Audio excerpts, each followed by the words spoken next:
Market your list right. Now that you have figured out your payload content, the next step is to understand what kind of giveaway you're going to have to use to get people to sign up for your mailing list. In an ideal world, people can see the value you bring to the table. They only need to look at the content you share as well as the crucial information they get from your premium content. They see this premium content and they see what you're about, what you have to offer, and why it's such a good idea to sign up to your mailing list. Unfortunately, things don't work out that way. Even if you have the very best blog posts and articles on your website, people still need a push to sign up to your mailing list. This is where incentives come in. You're going to offer free, high-quality premium content, but you're going to repackage it in a way that people would appreciate. Maybe you put in a book. Maybe you come up with some sort of cheat sheet or resource sheet. Or perhaps you can strip it all down into a booklet or even convert it into software form. Whatever the case may be, this premium free giveaway content is going to act as an incentive for people to join your mailing list. They get a copy of whatever it is you are giving away for free in exchange for their email. I call this an ethical bribe. You're bribing people to sign up to your list. Normally, they wouldn't. Only a very few people would take the time and bother to sign up for your list, regardless of how awesome your blog posts and articles are. That's just the reality. Finding out what to use as an incentive. I hope you can see the logic behind giving away freebies so people can sign up to your mailing list. People need a push. People need some sort of extra sweetener to get the deal going. They need something extra to get them off the fence and onto your mailing list. Now, the next step is to figure out what kind of incentive to give away so people would join your mailing list. The good news is, you don't have to start from scratch. You don't have to take wild guesses. You don't have to take shots in the dark. When you pay attention to your top-performing original content, you should have all of the information you need to come up with a compelling incentive. For example, if you run a gardening blog and you notice that a lot of people click on share and otherwise engage with your content on tomatoes, it's probably a good idea to come up with a free giveaway book on how to build your own inexpensive tomato greenhouse. You see how this works? Pay attention to your best-performing original content. Look at the questions they answer and look at the questions they fail to answer. This way, you can use your popular content as a launching area for your incentive content. You let your readers know that if they need more information, and they will because the content that they're enjoying or missing certain items, they should click on this link. That link, of course, is your squeeze page. The squeeze page advertises your giveaway and lists out the reasons why people would want to download that giveaway. It's pretty straightforward. You're just offering premium content that your other freely available content is already pointing to. They're pointing to that content because they don't contain that material. They do a good job of building credibility and authority. They do a great job adding value to the lives of your readers, but it's also obvious that there are certain parts that are missing. For those extra materials, they have to sign up. It's absolutely free. It doesn't cost them a dime, but they need to sign up to your mailing list. This is how you set up your mailing list.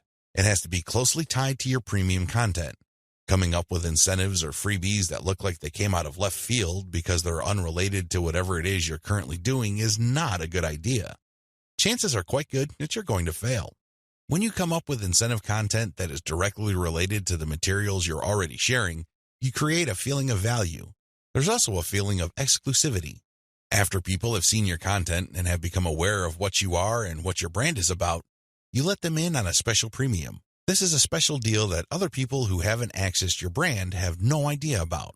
Position all your original content to push your mailing list first. To play up the value of your incentive content, you first have to promote the value of the mailing list. I know this sounds counterintuitive, but if you think about it, it makes all the sense in the world because, in reality, it's the mailing list they're signing up for. The freebie that you're giving away is just a bribe. It's intended to get people to enter their email address and nothing more. If you were to use all your original content to play up the fact that people can get this additional content, don't be surprised if people sign up to your list and quickly unsubscribe because they really don't care about your list. Again, you're walking a tightrope here. On the one hand, you want people to get excited about the premium you're giving away for free in exchange for their email address. On the other hand, you want people to see the value that they would get by being members of your mailing list. This is how you should play it. All your original content should push your mailing list first. I'm not saying that you should not tie it into the incentive, but your original content should highlight the fact that when people join your mailing list, they will continue to get valuable information. This is the key, because when you use your tried and proven content to push mailing list membership, people are less likely to join your list and immediately unsubscribe.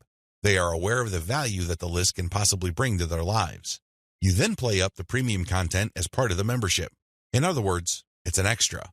It's not the main focus of the list. Keep the list separate from the premiums you use to get people to sign up to your list. I hope this is clear because you want to play up the list first, but it must be obvious that you are using the premium content, whether it's a free book, a booklet, a cheat sheet, some sort of pre-recorded video, or something else, as a means to get people to make a decision. That's the bottom line. You want the incentive to push people to make a decision to join your list, but all your original content, and your website by extension, should push the reader to see the value of being a list member. A lot of social media marketers completely blow this. They think that it's all about marketing the incentive. Well, to continue with the example I raised earlier, what happens after you get people to sign up to your list in exchange for the greenhouse guide? That's right, nothing. Why? You played up the value of the greenhouse guide to such an extent that people are clueless as to what other value they would get from your mailing list. Indeed, don't be surprised if people start reporting your list as spam after you start sending them updates. They were so focused on getting the free book that the updates from your mailing list completely took them by surprise. This happens all the time because of faulty messaging on your blog or website. You cannot afford to play the game this way.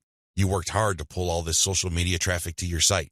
You spent a tremendous amount of time, effort, and resources to build a solid brand. Unfortunately, you're dropping the ball if you market your mailing list this way. You must sell the list first, but the incentive must be used to push people to make a decision. This is the proper order of priority. Anything else will fail. Set up your squeeze page for maximum social appeal.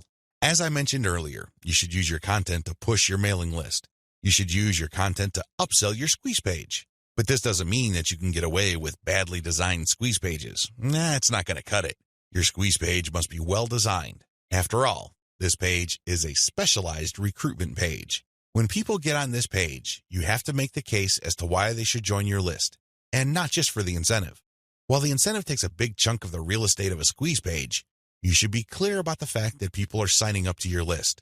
With that said, you have to make your case. Why should people bother with your updates? Why should people stay on your mailing list? What kind of value would they get? Remember, people are always asking what's in it for me. Your squeeze page must answer that question effectively, clearly, and powerfully. Your squeeze page must be well designed enough to be able to make that connection, while at the same time, it must be easy to market on social media. Maybe you should have a graphic on your squeeze page that can be easily posted on Pinterest. Maybe you should have a video on your squeeze page that can be easily shared on YouTube. There are many ways you can go with this. What's crucial is that your squeeze page must be social media ready. At the same time, it should also do a good job of recruiting people. Set up the right confirmation page. When people join your list, thank them and make them feel welcome. You also have to clue them in regarding the content they should expect to receive. Make them feel that they just did the right thing. Make them feel that they solved a major problem. Not only do they get access to the digital freebie you're giving away, but they're also going to be receiving valuable information regarding a particular topic that they have problems with. This is how you sell the list. Simply hyping up and over-promoting the premium is not going to help you convert social media traffic into cash. That's just not going to happen. You have to sell the list. You have to build trust in the list.